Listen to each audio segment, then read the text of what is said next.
Hello everyone and welcome back. Dom here, and this must be easily the most requested video by you guys. Today I'm going to do a studio tour. I'm going to give you a tour of my studio, the gear that I use, and I'm going to explain why each piece of gear has a place in my studio. Now, I know it took a while, but to be honest with you, over the past few months, quite a few things has changed in my studio, so I wanted the situation to crystallize so I can give you a nice snapshot of what I'm using and why. And I'm saying snapshot because quite a few of the things that I have in my studio change over time and the situation morphs. So you might know by now that I'm a gear geek, so I like trying out pieces of gear, but if a piece of gear doesn't work with my workflow, or I find that, I have this piece of gear and it's not used so often, or it just sits there and it's doing nothing for 1 month or 2 months, then this piece of gear has to go. Everything that I use serves a purpose. I don't tend to keep gear just because of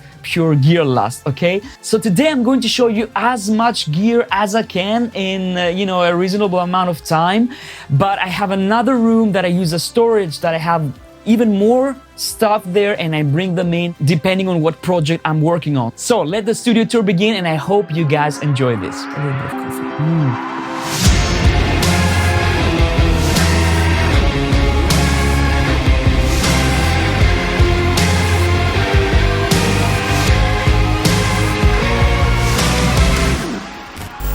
So to begin with, let's start with my desk, and my desk is this one. So this is the Output desk. Actually, Output makes some really cool plugins. It makes some really nice libraries for Contact, really cinematic stuff. And it's quite a big desk, so it means that there's space for pretty much everything. My controllers, that you know that I'm a big controller geek. More controllers, analog gear, coffee, really important. And pretty much everything else. So let's start with what's on the desk. I had quite a few people telling me what monitor you use for Cubase. What is this big monitor that you have? This is the BenQ BL3201PT. It's a 32-inch monitor. I love it. I've been using it for like maybe 2 years now, maybe 3 years now. It's a 4K monitor. Cubase looks fantastic on it.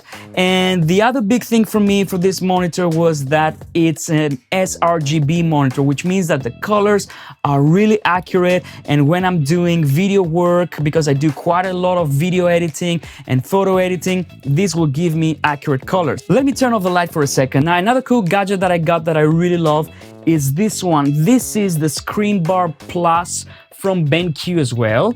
And what this does, let me show you. It has this guy right here that you don't see clearly right now, but when I press it, you will see it.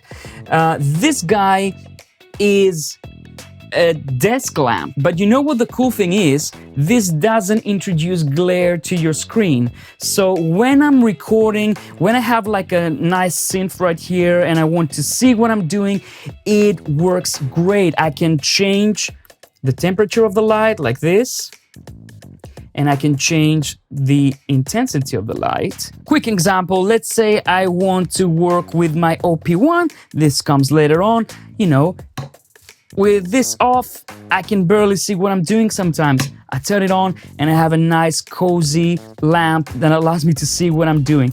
And it doesn't compromise my screen. My screen looks great, there is no glare, it's designed to do this. I love it, it's USB powered, so you don't need to worry about it. Love it. Little thing, but it's cool for a studio. Now, controllers. You guys know about these. I've talked about them extensively on the video that I did for Cubase and the controls that I use. If you haven't watched it, I'm going to link it right here. This is the CC121. Love this guy. Softtube Console 1, Loop Deck CT. I know that you guys are waiting for a review for this one. I'm gonna do it. Trust me, there's a good reason why it's not done yet, but I'm gonna do it. And I have a new addition. This is the Stream Deck. This is one of those devices that many streamers use. It's great for OBS. I got it to control other things. I mainly control Cubase with it. As you can see, you can create your own icons. So I have record, play, play, loop. I can have the pre-roll. I can have dim, mixer, click, create audio channel, and all these things. I can even control the lights of my studio like this. I love it because I'm using the Lifx or Life X lights. And when I'm not using Cubase, I can control different apps. Right here, I can also see my CPU usage. It's really useful. I love controllers. This is my new addition. Now let's move on to some really cool stuff. Here we have the TC Electronic 2290 delay and the DVR 250 reverb. I love these guys. Again, link right here. I've talked about this extensively, and let's move on to some really cool stuff. Now, this is the black box from Analogue Design. This is the HG2.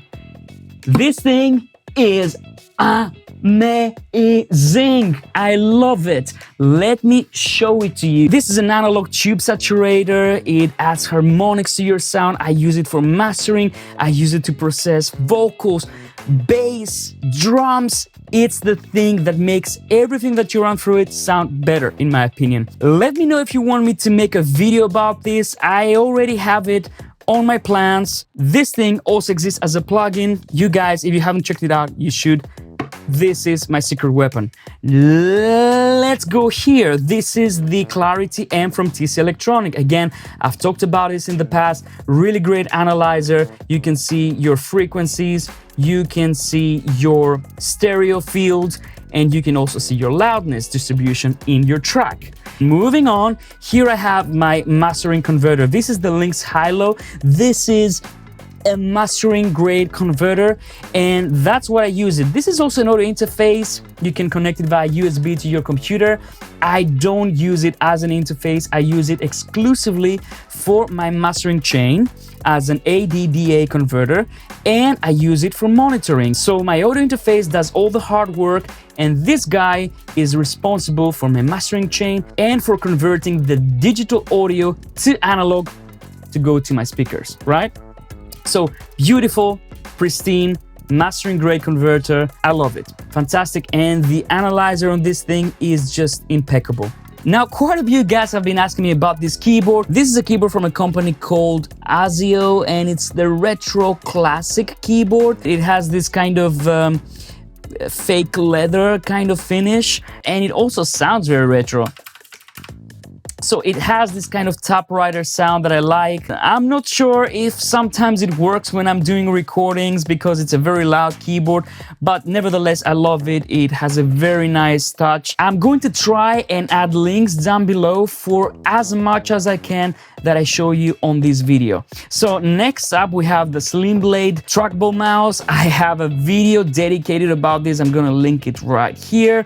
I cannot edit without this thing. I love it. You know it. This is the best mouse for editing, in my opinion, okay? And let's talk about the speakers. The speakers are the Adams S2Vs. These are the mastering grade monitors that ADAT make. I also have in the other room the HS7s from Yamaha that I always use to double check my mixes because they have this kind of NS10 character. They are really revealing in the mid-range.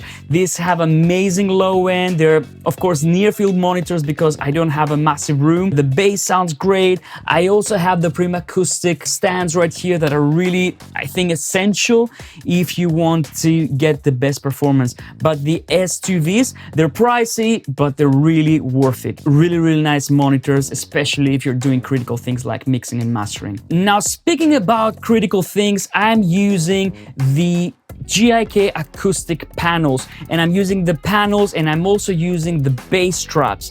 Now, as you can see on one of the bass straps, I also have my my headphone collection right there. Of course, room acoustics are really important. The reason why I got these GIK acoustic panels is because they're freestanding, which means because I'm in a room that I modify all the time for videos, for recording, for mastering, for production, I might need to take down the room completely. These guys, I can move them across, and I can have them over here as well, see? So I have a window behind this, so I can always go and let's say I want to change this so I can have more light, I can remove them, I can put them back, and they give me a great sound. And don't forget, I live in London, so space is really important, and in quite a few places they don't allow you to hang things on the wall, so these guys are really useful. And I'm pretty sure that quite a few guys can relate to this. Maybe you're not allowed to have your room treated because you don't want to ruin the walls. This could be a good solution. I'm going to show you this guy now. This is the RME Fireface UFX. This is an old guy. I bought this maybe 10 years ago. Very solid audio interface. Nowadays, I use it mostly for its mixer capabilities because it has a lot of inputs. It's solid, you know. But in terms of sound for recording, I'm not using this one anymore. And I'll tell you what I use. I use this one instead. I'm using the AXR4U, and the reason why is because the preamps, in my opinion, and the converters and everything are way superior to the UFX. And on this one, on every preamp, we have the Rupert Neve Silk Blue and Red that add a lot to the sound. And I'm gonna give you a hint. I'll let you know about this. Just hold on a second. Of course, it's not fair to compare a brand new interface to a 10-year-old interface. This still sounds great for when it was released, but of course, it's 10 years old. What did you expect? I mean, technology has improved.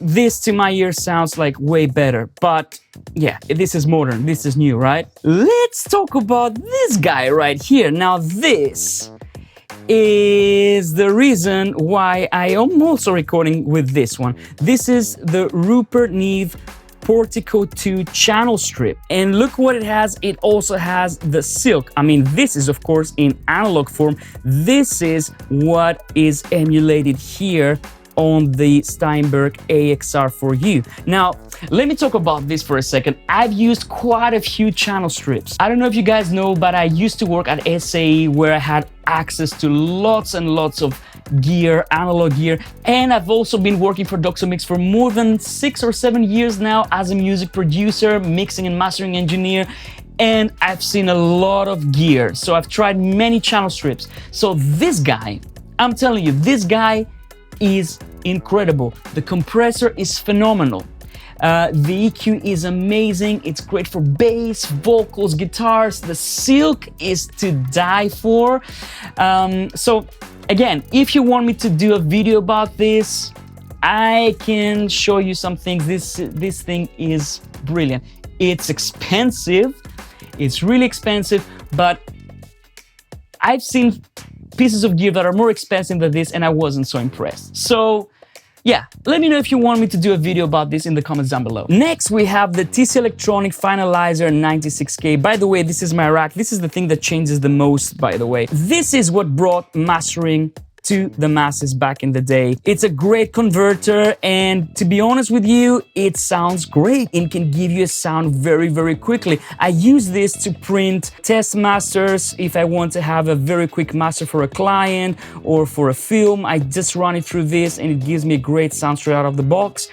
It has a specific sound, so that means that some sounds, this can only give them to me. This has a very specific sound. I'm not a fan of every module that this thing has, and for some material, I feel that it doesn't work so well, but there are other material that this is the remedy, this is the solution. Next, we have this one here. This is the Steinberg 816C audio interface. Now, this one, I use it as an audio interface, especially when I'm going and playing live, because this also works as a standalone mixer. You can hook it up into an iPad and you can have effects, you can adjust your levels, you can go and play a live set with this, and it has quite a few inputs. This has 8 mic inputs, 2 headphone outputs. In this very specific case right now, I'm using it as an 8-channel mic pre ADAT expander for my AXR4U. It has all Yamaha D-Pre preamps that are really clean,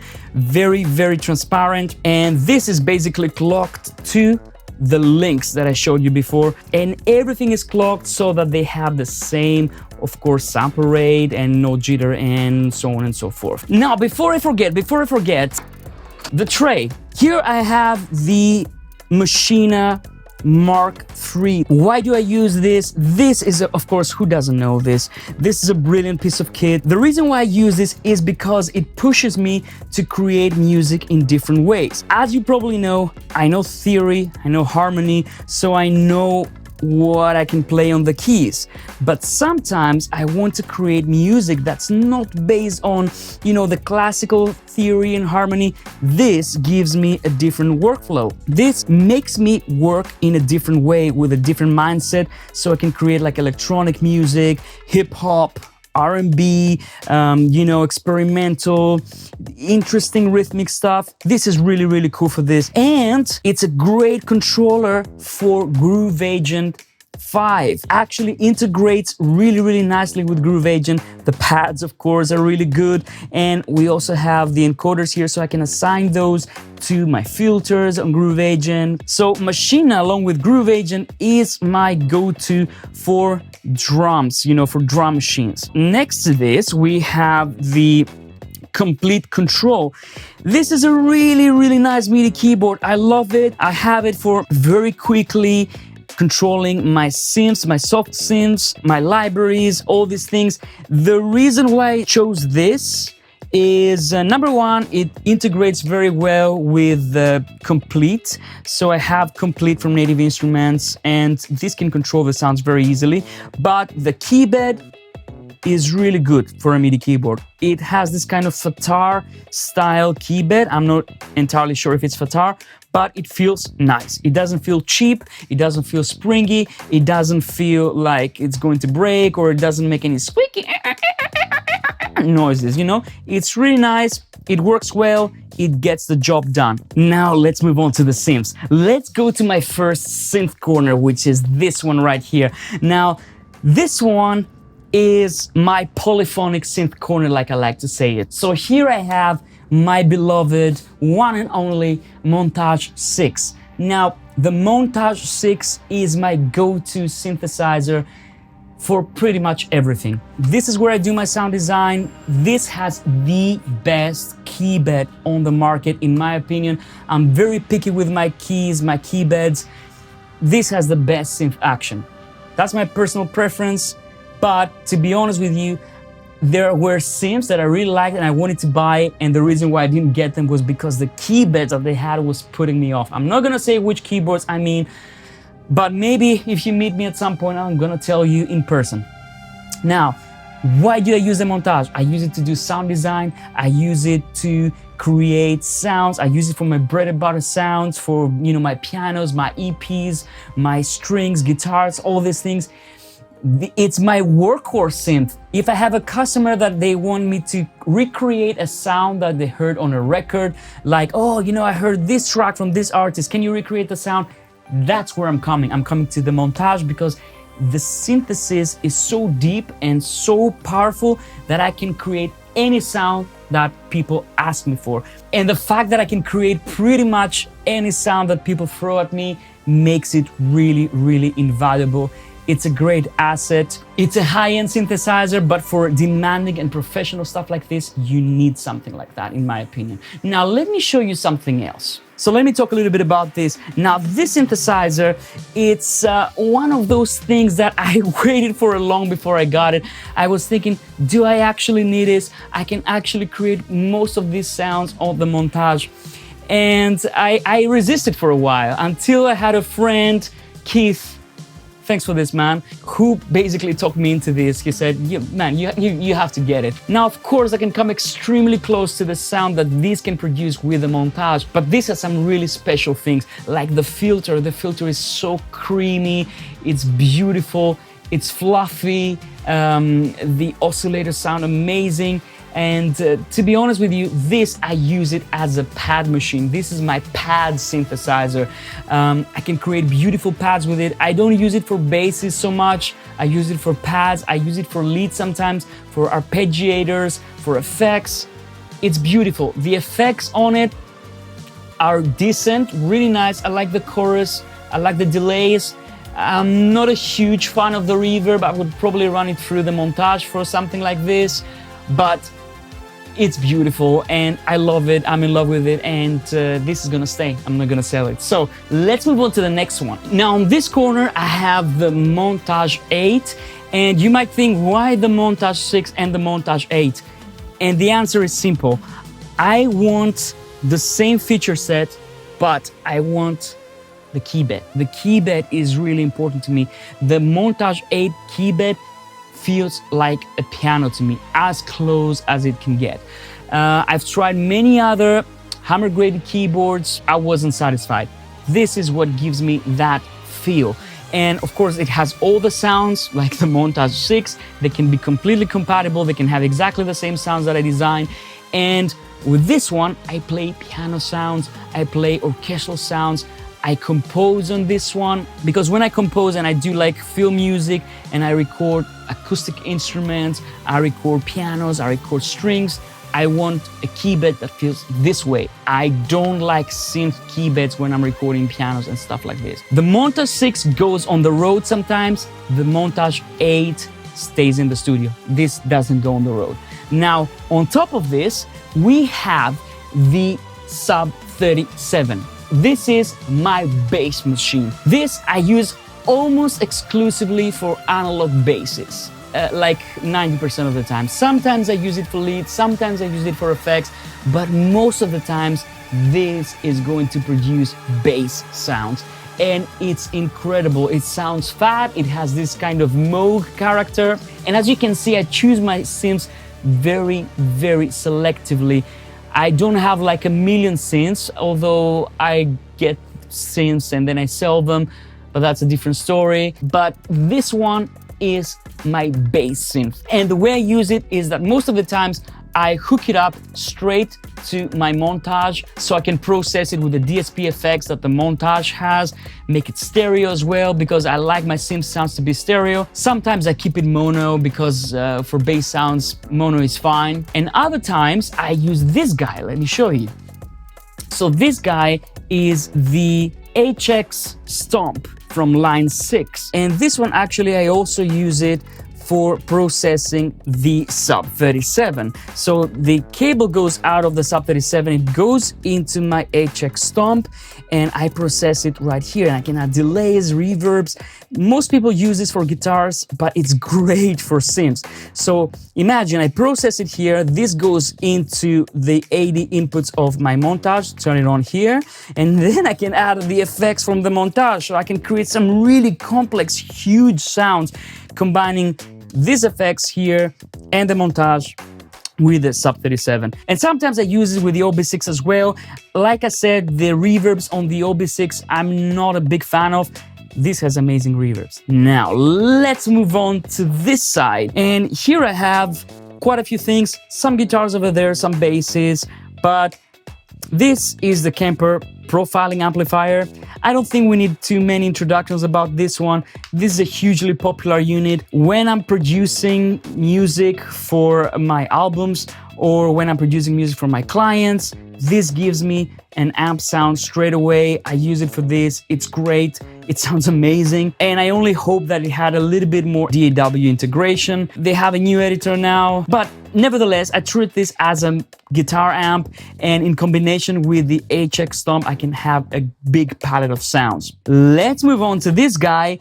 I'm not talking about this too much, but I know it's hugely popular. This is the Electron Digitac drum machine and sampler. I mean, again, no introductions needed. This is a beautiful unit. Again, this one I use when I want to go into a different workflow, when I want to create music that's more pattern-based. And sometimes I like to sample stuff from the montage and the OB6 and my synths into this and create some really, really cool sounds. This, I use it when I want to create really complex rhythmic patterns, and I just record it straight into Cubase and start mangling them. Now, next to this, we have the OP1. I don't think that you guys knew that I had this.